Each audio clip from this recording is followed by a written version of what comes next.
Welcome to the studio at That Nerd Show. I'm Marcus Blake, and we're speaking with director Mye Hoang over her film Cat Daddies. And it is a pleasure to have you doing an interview with us. So, very wonderful film, lots of questions. So, I'm just going to dive in. You don't really see documentaries about people and cats, unless it's, African cats and you're out in a safari or something. Um, I never thought of a film like this where you explore, men who like cats. So how did this project come about for you? Yeah, well, I mean, maybe that's exactly why I dove into it because, we don't really see house cats in the big screen, and I'm a cinephile. I wanted to make something cinematic. I've seen some cat content with, a large audience in the past, and there's a lot of cat video festivals and things like that. Right. And yeah, and it's just always so fun, and I just wanted to get into that and just bring people together. And there's nothing quite like it when you bring the cat community together, and it's just a lot of fun, not just the movie itself, but just to see what people are wearing. And Right. we're like showing each other our cat photos and things like that. So yeah, I mean, it's kind of nerdy, right? Exactly. Perfect for the Just a nerd little show. bit. But you don't see house cats on film very often because they are so difficult to deal with and Right. difficult to film. So that was our challenge, and I got just a great team together that was just perfect for this project, and just we had a lot of fun doing it. Yeah. Well, you kind of talk about in the film that, it's a gender stereotype. You don't think about men and cats, their dog, the man's best friend and everything. Yes. I think at the same time, we all find that more and more men do like cats, and there's nothing wrong with that and stuff. But how did you go about finding the individuals for this video? I mean, I know there's probably a ton of more subjects out there, but you kind of centered on very specific people. Uh, Yeah, why? some of them I was already following on social media. I was already a fan, and then I just used hashtags like hashtag cat dad or men with cats, or I did not use hot guys with cats though. Um, There's I didn't want to make a movie like all about hot guys, right? I just wanted to make them about cat guys, and I wanted a wide variety and diversity of men. I wanted to make sure they all felt different.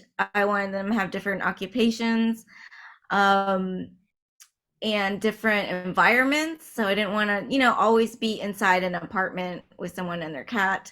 right, So I had to really try hard to make it cinematic, and find cats that were, all different too. You couldn't have them all look alike. And then the cats had to be pretty sociable. Um, we didn't want to stress out any animals, so we wanted to make sure that they were going to be okay with a strange crew in their right. home. So Yeah, that's kind of what narrowed down the really wide variety that we could have gotten. And there, there's some people I wanted that couldn't get, or yeah, it was just like it was tough. I mean, right. and we could do so much more, but I had to narrow it down to That's something. what So that's what sequels are for. And yes, and I exactly. can't imagine what you would actually get on the internet if you typed in hot guys with cats. It's probably Oh, not. you should try it sometime. Yeah, I don't know if I want that on the internet. But hey, so speaking of some of the people, our good friend Jessica Spawn, I want to give her a shout out. We were talking about Nathan, who is an actor and has developed his own, following and makes these really humorous cat videos, and how it has kind of affected his career as an actor. Um, since you started the journey of filming and you put it together, I mean, it's been a few years now, and we're past the pandemic. for Nathan, has this helped him a lot more as an actor, or is he still kind of facing, a little bit of I don't know if backlash is the right word, but resistance, when it comes to getting No, roles? I think it really has helped him. You know, he's actually blown up a lot more since I first met him and asked him to be in this. That was at CatCon 2019. And in the time since then, like I have a hard time getting a hold of him. You know what I mean? Like he's really busy and he's doing a lot of endorsements for brands. So he's doing a lot of branded content. He has gotten some roles because I remember like asking him, can you come to this film festival or that film festival? And he's like, oh, I'm sorry, I'm in this other state shooting and I'm in some movie or I'm in some TV show. And so he's definitely like, it's definitely helped him get out there. But even more so it's helped him as an influencer, um and so yeah, he just keeps getting busier and busier and I'm so happy for him. He spent like the entire like year of 2020 in his home just Yeah, making silly Instagram videos with his cats. I mean, he really yeah, didn't get out much right, and it's amazing what he's done and he's been able to grow his fan base yeah. during that time from his apartment. Well, I mean, to lose out on roles because they see that you like a cat and that you're a cat daddy. I mean, come on. I mean, what does that have to do with anything about whether you're the right person for the part? And it doesn't make any weird. So that, I'll admit, that kind of bothered me because of the industry that we're in. I'm like, really? That's why you're turning someone down because they like cats? I think it was more about the number of followers he had when he started out. And so I think that there, it's so hard to cast a celebrity and what is a celebrity now? Like Right. a lot of these YouTubers, social media. So now to get cast, like they're looking for like how much of a following you have Yeah. and now he's got like 500,000 followers on TikTok. I mean, it's just like, yeah, it's just like, and now that's kind of what's more important really than Yeah. like whether you're right for the job. Um but yeah, I would love him to do more stuff. He was actually we shot a commercial for our Cat Dad of the Year contest Right. and we made him the spokesperson. And I would like to see him do more stuff like that and then keep be a great like TV host or something like Yeah. that. That's understand. Yeah. So, the firehouse and their cat. I think that was kind of my favorite is because again, that's not something you traditionally see of a firehouse adopting a cat. It's the stereotype is a dog or a Dalmatian, and it has become more and more popular now. How did you hear about them in that situation? So they've been filmed a lot by TV crews. They've been on, I believe, Animal Planet, and I mean, they've just been featured on a lot of things. And Okay. yet, I keep meeting people who had never heard of them. But they have, they've been on. They have a great social media following. So somehow I came across them like on social media, and it's an adorable cat that Yeah. resembles my cat in a way and some of the like attitude that the cat has. And so I really like became a big fan and I'm so glad that they let us include them Yeah. because they've had like much bigger crews, work with them Right. and film them. And then, here I come, but I'm so glad they said yes. And they're just one of the best parts of the film. And they're so charming and just delightful. Well, I've got a sister in New York who works on Broadway and who has two cats now. And it's weird because we never really considered ourselves cat people. We couldn't. My dad and my grandmother were allergic. And I have one that I've had for 10 years that I came home one night and there was a kitten underneath my carport and I kept it. Um, but it's that kind of defined as like what makes you a cat person, what makes you a cat daddy, or mommy and everything. And are they better than dogs? Not, or should you have both? I mean, I have both, and they all get along. Oh, Uh, that's great. yeah. So the firehouse thing kind of just, I was like, see, you can have a cat or two, and It'll be manly. yeah, there's dogs are great too, and maybe you should have both. I kind of feel like it's better if you have both in a lot of ways. Yeah, yeah. I didn't want to make it like a cats versus dog type of Right. movie, but I did definitely want to make it, make the argument that for a lot of people, their cats are more their family member. They're not, just pets. And Well, here's the thing too that I think a lot of people kind of forget is the the personalities that you get with cats who can be very independent, or sometimes very needy, but they do their own thing. I keep my cat. His name is Harry, and I made him an outside cat for the most part, meaning that I taught him to go to the outside because I'm never going to clean a litter box, and hmm train him like a dog, and that's what he does. hmm And when I take the dogs walking, he will follow behind. You know, hmm hmm so to me, that I love that personality of the independence, but at the same time, I want to cuddle, and even at the end of a long day, watching TV on my couch, and the cat just kind of cuddles. I'm like, yes, it is very nice to have that. Um, but I get what you're saying. I don't know if there should be a difference. I think it's just kind of what your preference is, or yes, you can have both and have a wonderful family.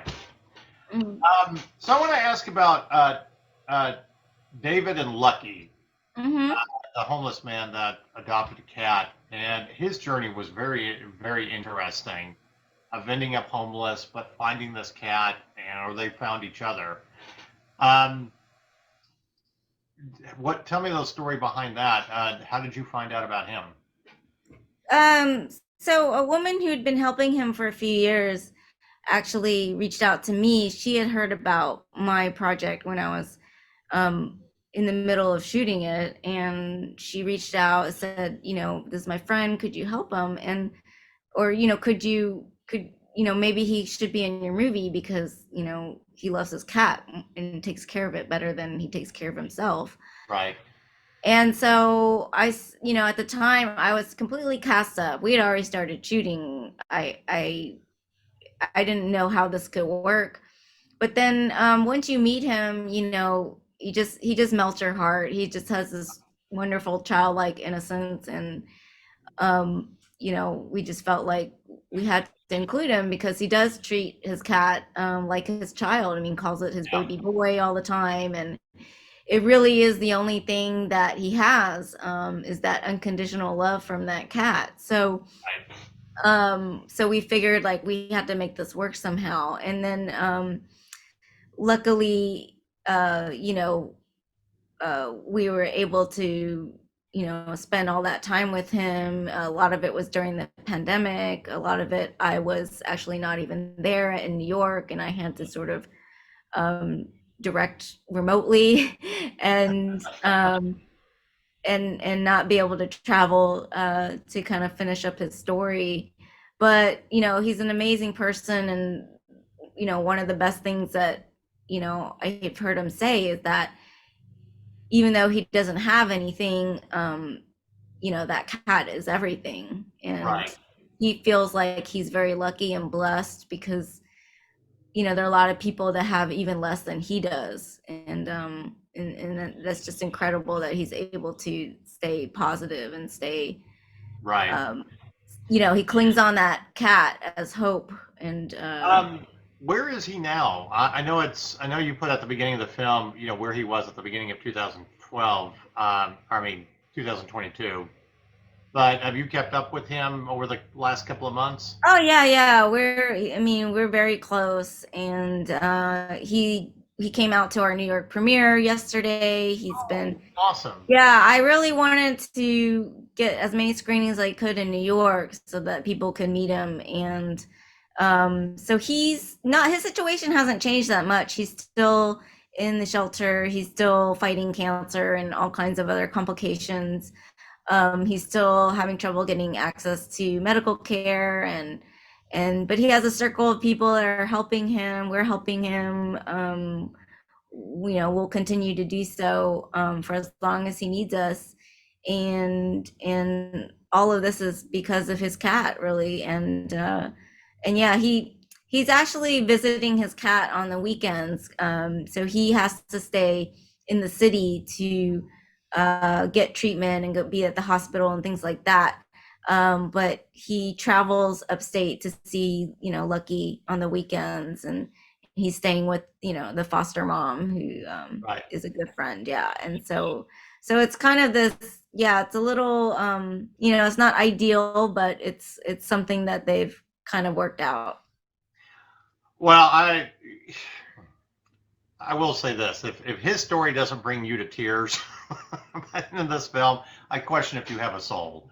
I will. I am not ashamed to say in this interview that there was some tears there. Well, he's pretty special. I mean, Yeah, he's just wanted to really show the relationships that he has, that he's not just a homeless guy that lives on the street. yeah, I mean, he has friends and people that love him, people that visit him. He has a social life. yeah. He's not, you know, he's not, again, it's like, I think the movie is about breaking stereotypes of all kinds, and that's also one of them.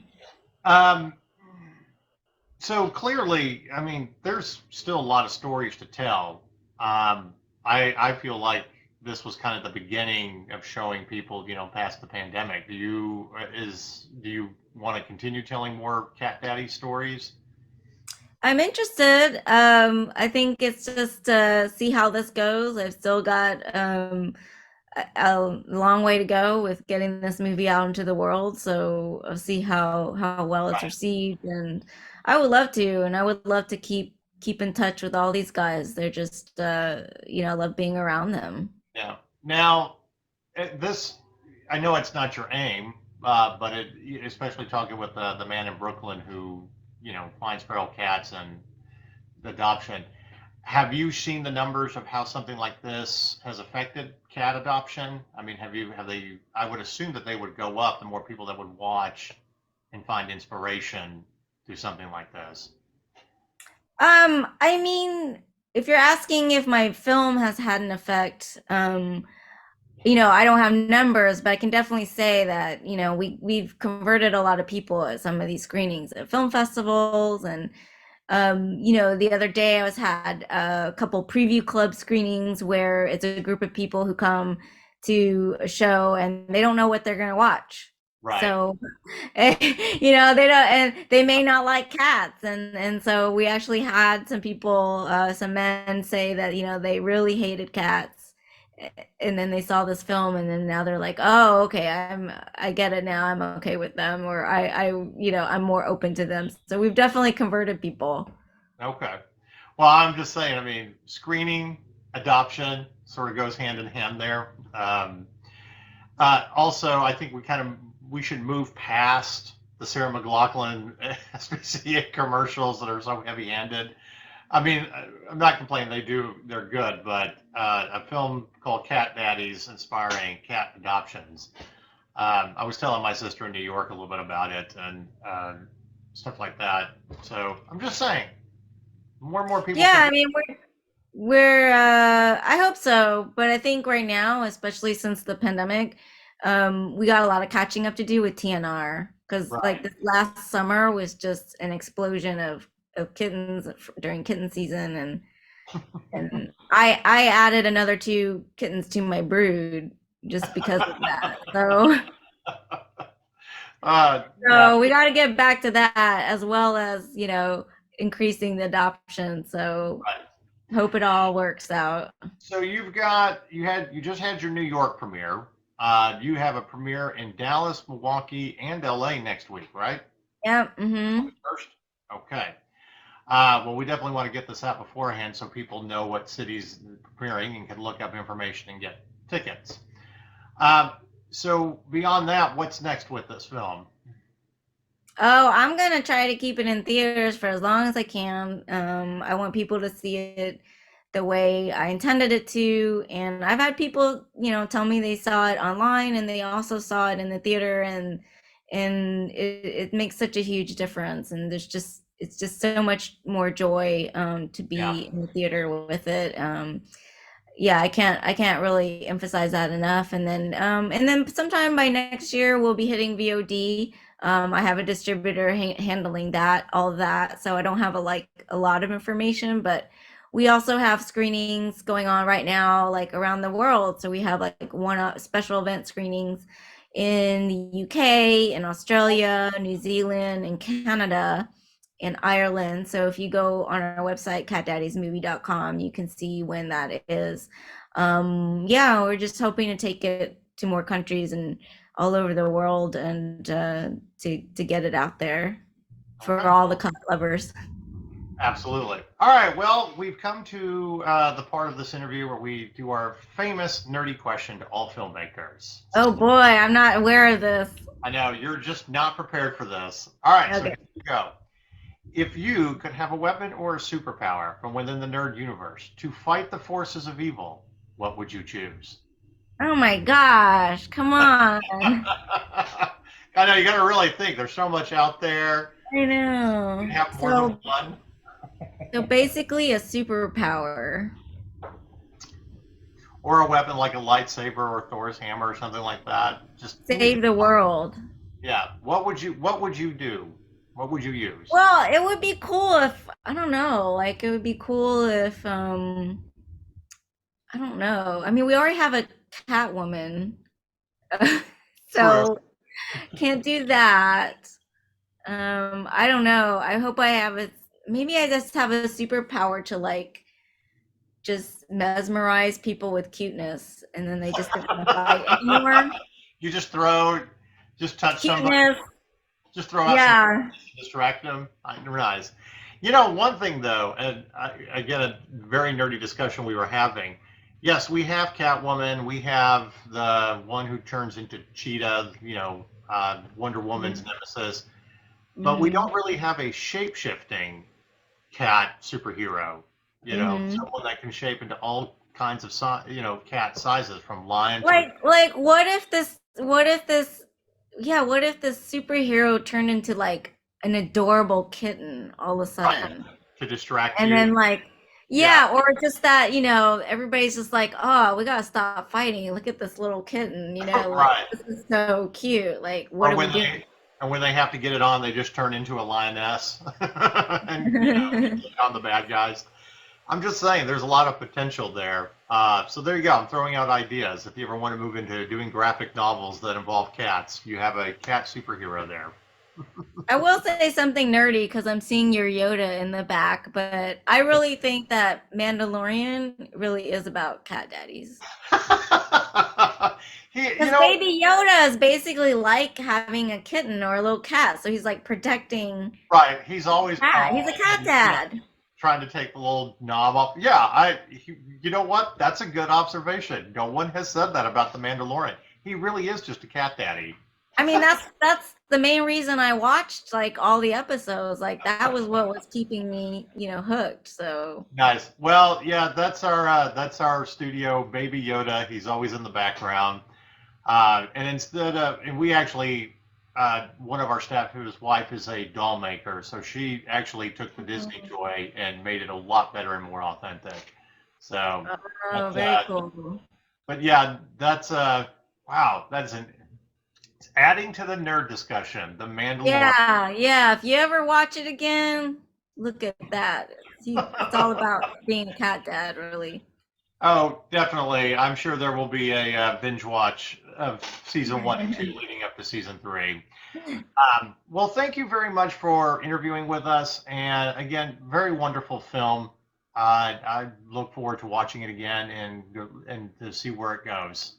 So. Thanks, Marcus. Have a great time at the film festival.